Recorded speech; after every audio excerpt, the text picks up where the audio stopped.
Okay, for the more tech savvy, we have a separate combination where basically we have the amplifier and the speaker box, two separate entities. You connect the amplifier and the speaker box. Okay, on over here to the baller. As you can see, this is much more complicated. A lot more knobs, but really not as bad and as crazy as it looks. But for the novice, it might blow you away. So, we have our basic inputs here, just like we do on the workhorse, except we have a high and a low input. I like to usually go into the high input, it gives me a little more gain. We have several controls here. This thing actually has 2 channels in it versus the little workhorse combo amp that only has 1 channel. So we can decide which channel we want to use, and we can select them if we have a pedal. Channel 1 might be a little louder, might have a little more crunch. Channel 2 might be a little less loud, and we can change and select between the 2 of them while we're playing a song and have 2 different guitar tones. So after we plug the guitar in, the on and off switch on this is actually in the back, which is different than the workhorse, and our standby is here in the front. So we can turn the amplifier on, we can let the tubes warm up, and we can put it on standby where the amp will be muted while we're not playing it.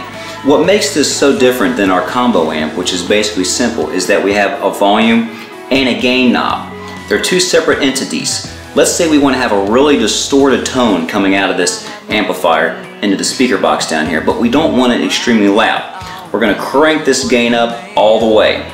We're going to turn the volume maybe to the middle at 12 o'clock here, and we're going to have a really thick, distorted sounding guitar, but it's not going to be overtly loud. Now, let's say we want a clean sounding guitar, but we want the same amount of volume coming out of the speaker box down here. I'm going to turn the gain down, and I'm going to crank the volume up a little bit.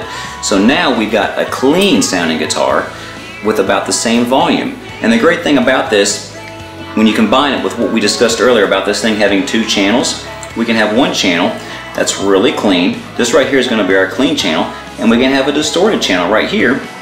I'm going to crank that gain all the way up, I'm going to put the volume up, and I'm going to adjust my guitar playing so that I know that the clean and the distorted are pretty even in tone, and then I will control them with the foot pedal that comes with this. So it's very versatile, and it's much more advanced than what you'll get with a combo amp, and something that I would not recommend for the novice, but something that you can move on to after you play guitar a year or 2. So as you can see, we've got a couple of options here. The combo amp is what I recommend for the beginner.